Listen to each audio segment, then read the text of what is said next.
오늘 말씀은 부정함을 반드시 깨끗하게 정함으로 바꾸어야 한다 하는 것을 말씀하고 있습니다. 이스라엘 백성이 부정해지는 그런 여러 가지 방법, 또 여러 가지 길들이 있었습니다.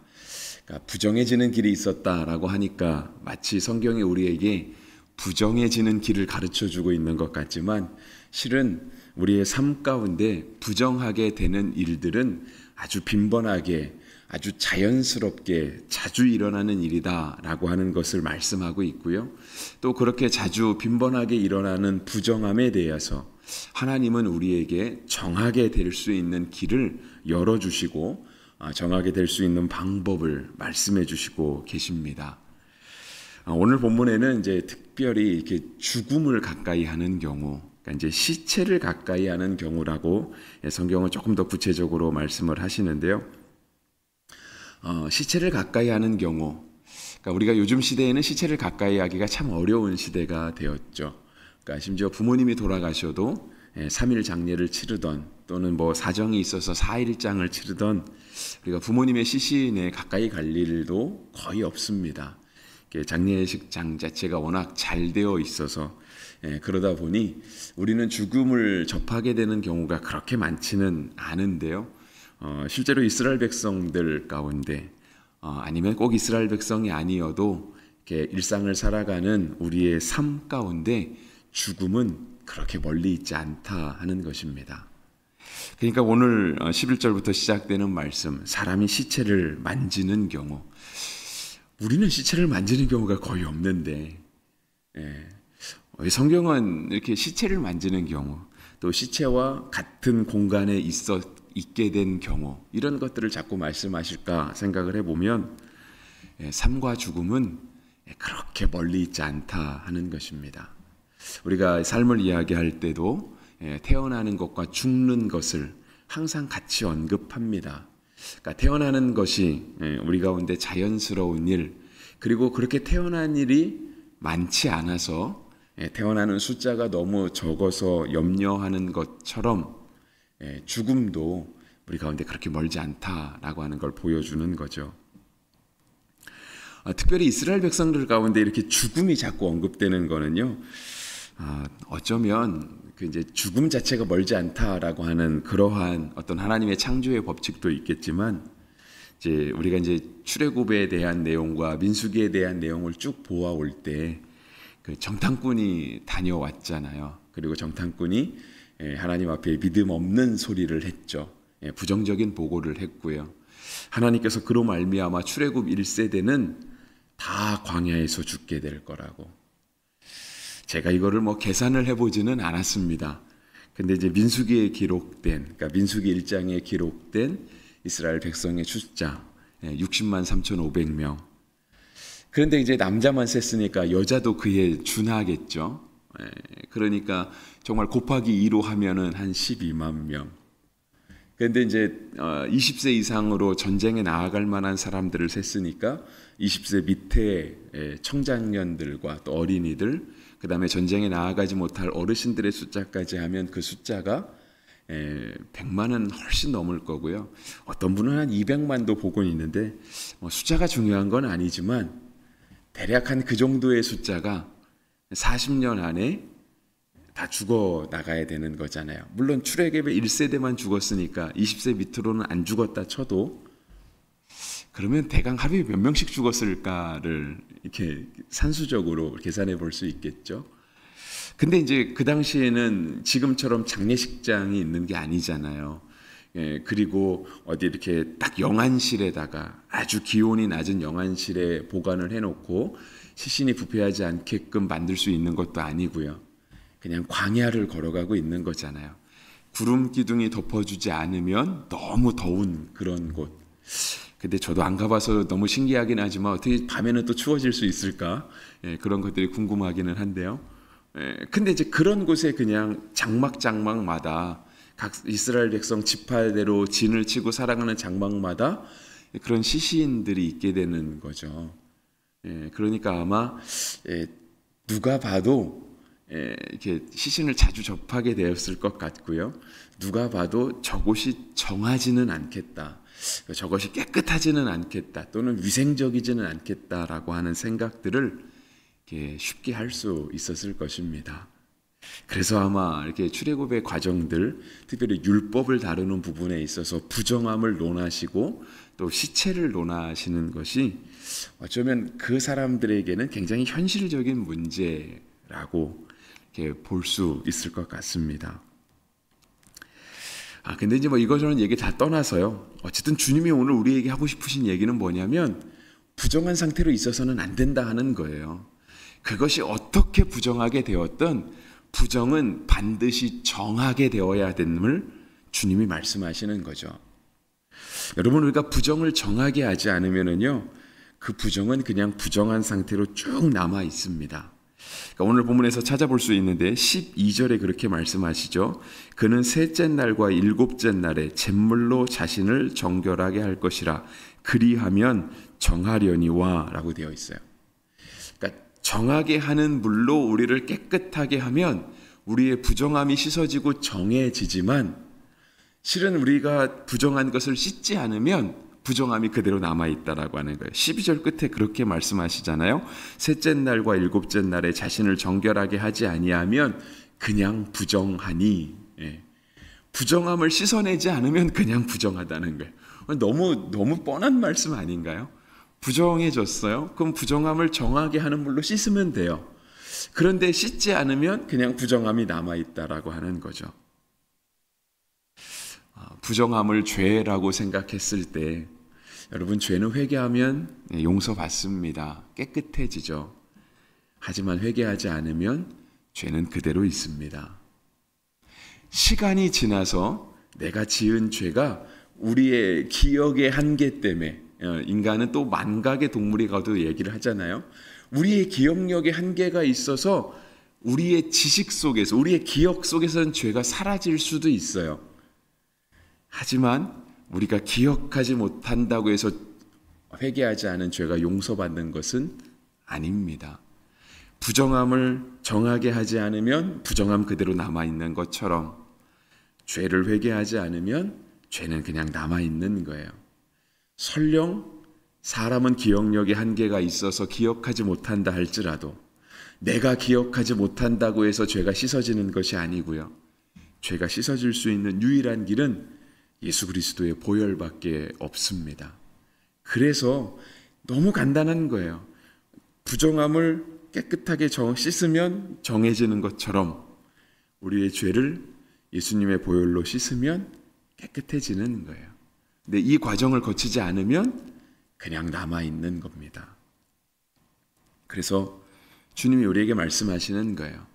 부정함이 생기거든 반드시 정하게 하는 물로 정해지는 그 과정을 거치라 하시는 거죠. 또 하나, 죄를 회개하지 않을 경우, 이 부정함을 정하게 하지 않을 경우는 어떻게 되는가? 20절에 말씀하시는데요. 사람이 부정하고도 자신을 정결하게 하지 아니하면 여호와의 성소를 더럽힘이니 그러므로 회중 가운데서 끊어질 것이니라. 그는 정결하게 하는 물로 뿌림을 받지 아니하였은즉 부정하니라. 또 내용은 되게 간단해요. 정하게 하는 물로 깨끗하게 하지 않았어요. 그렇게 되면 자신은 계속 부정한 상태로 남아 있는데요. 이 부정함의 문제가 어떻게 되냐면 여호와의 성소를 더럽힌다라고 말씀하시고요. 회중 가운데서 끊어진다라고 말씀하세요. 그러니까 성경은 우리 가운데 개인의 죄의 문제를, 부정해진 건 내가 부정해지는 거예요. 어떻게 살다 보니 내가 사는 장막 안에서 사람이 죽게 된 경우가 발생한 거죠. 아니면 내가 생활하다 보니 내가 어떻게 하다 보니 피할 만큼 피했는데 시신을 가까이 하게 된 거예요. 그러면 부정해진 건 내가 부정해진 거잖아요. 근데 이 부정함을 셋째 날과 일곱째 날에 정하게 하지 않으면 그 부정이 그대로 남아 있는데 그로 말미암아 여호와의 성소가 부정하게 되고요. 회중 가운데 끊어지게 된다 성경은 말씀하세요. 그러니까 개인의 죄가 결국은 공동체의 운명을 좌우하게 되는 것이죠. 공동체의 죄로 발전해 나가게 되는 거예요. 우리 한 사람 한 사람이 정말 이 땅에서 거룩하게 살고 하나님의 말씀대로 살았을 때 우리 대한민국이 하나님 앞에 정한 나라, 하나님 앞에 정한 민족, 정한 국가가 될 수 있을까? 나 같은 사람 하나가 하나님 말씀대로 산다고 해서 요즘은 기독교인이 더 줄어들어서 5분의 1 정도도 안 될 거라고 보는 사람들이 많이 있는데 정말 나 하나 믿음으로 산다고 해서 우리 공동체가 변화하고 우리 가정이 변화하고 또 우리 국가가 변할 수 있을 것인가? 네, 주님은 말씀하시기를 변할 수 있다 하는 거죠. 여러분, 죄도 공동체를 부정하게 할 수 있어요. 근데 우리 주님은 죄의 권세를 이기신 분이시잖아요. 우리 주님은 죽음의 권세를 이기신 분이잖아요.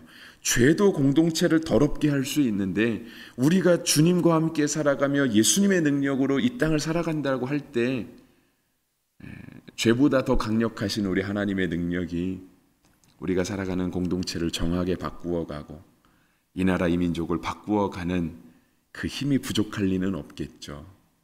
그래서 우리가 부정함을 씻는 것, 그것은 곧 나 개인의 문제, 1차적으로는 그것이겠지만 더 나아가서는 우리 공동체를, 우리 교회를, 이 나라 이 민족을, 더 나아가서는 모든 피조세계를 바꾸어가는 거죠. 얼마 전에 우리 김종인 목사님 설교하시면서 교회에 처음 와갖고 가장 생소한 것 중에 하나가 생태환경 캠페인이다라고 하는 얘기를 했던 걸 기억이 납니다. 물론 저도 굉장히 어색하기도 했고요. 또 어떤 분 간혹가다 그런 얘기도 합니다. 우리가 예배 시간에 꼭 생태환경 캠페인을 할 필요가 있느냐? 예배는 하나님께 집중을 해야 되는데 우리가 환경을 예배 시간에 생각할 필요가 있느냐? 말씀하시는 분도 있어요. 물론 틀린 말씀은 아닙니다. 예배는 철저하게 하나님께 초점이 맞춰지는 게 맞아요. 근데 우리 원로 목사님이 하시던 거 저도 쭉 하는데 저는 옳다고 생각합니다. 할 필요가 있다 생각해요. 그렇게 짧은 문구 어쩌면 그거를 금방 잊어버릴 수도 있겠지만 우리 한 사람 한 사람이 그렇게 살아가면 그렇죠. 우리 망가지는 데에도 시간 오래 걸렸는데 정케하는 것도 시간이 오래 걸릴지 모르겠지만 어느 순간 망가진 것처럼 어느 순간 회복되지 않겠습니까? 저는 함께 목회하는 우리 목사님들 만나면 저는 자랑스럽게 얘기합니다. 우리 교회는 종이컵 안 쓴다고. 사람들이 다 놀래요. 어떻게 안 쓰냐고. 그러면 사람들 교회 와서 물 먹고 싶은데 물 어떻게 먹냐고. 그냥 우리는 머그컵에서 물 먹는다고. 컵 보관하면서 컵 꺼내서 물 마시고 그냥 싱크대에 놓고 간다고. 그러면 또 그 다음 얘기하죠. 그럼 그거 누가 씻냐고. 근데 희한하게 씻는 사람이 있다고 제가 얘기를 해요. 다 물 먹고 거의 싱크대에 놓고 가는데 그럼 컵이 쌓여야 될 거잖아요. 근데 희한하게 와서 그걸 씻는 분이 있어요. 누가 씻는지는 모르겠지만 그래서 우리는 잘 돌아간다고 제가 얘기해요. 종이컵 없어도 우리는 잘 자리 잡았다고. 여러분, 죄는 너무 무서운 것 같고 큰 것 같지만 예수님의 이름으로 씻으면 죄는 아무것도 아니에요. 씻으면 거기서 씻어지는 거예요. 그리고 거기서부터 변화되는 거예요. 부정함이 깨끗해 되어지는 거고요. 죄가 이 땅을 더럽힌 것처럼 예수님의 보혈이 이 땅을 다시금 성결하고 새롭게 만들어가는 것이죠. 우리가 오늘도 그 믿음으로 살아가는 것입니다. 근데 오늘은 이제 부정함에 대한 얘기를 하시니까 이제 부정함에 대한 얘기 하나만 더 하고 마치려고 합니다. 은혜로운 걸로 맞춰야 되는데 부정한 것으로 맞춰서 조금 그렇기는 합니다. 부정함을 씻지 않으면은요, 다 말씀드린 건 하지만 부정함은 자꾸 전파가 된다는 데 문제가 있습니다. 그러니까 오늘 보시면 그런 얘기가 많이 있는데요. 시체로 인해서 사람이 부정해지는데요. 그 본문에 보시면 그래요. 그러니까 시체가 있는 곳에 함께 있었던 그릇들 있잖아요. 뚜껑을 덮어놓지 않는 그릇들 다 부정해진다는 거예요. 15절에 적혀 있잖아요. 뚜껑을 열어놓고 덮지 아니한 그릇은 모두 부정하니라.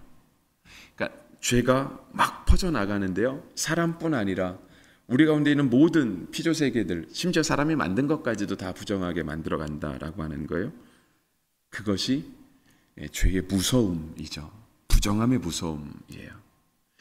우리는 잊어버릴 수 있어서 나는 죄 지은 게 기억이 안 나. 나는 그런 죄를 지은 기억이 없어. 라고 변명할 수도 있겠지만 회개하지 않은 죄는 남아있다 그랬잖아요.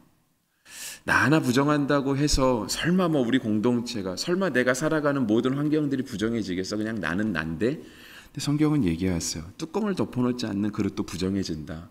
부정함이 점점 전파되고 가는 거죠. 그러니까 우리가 하나님 앞에 때로 이렇게 부정적인 말들을 하는 것, 부정적인 기운을 내뿜는 것, 또 우리가 화내고 짜증내는 것도 역시 마찬가지고요.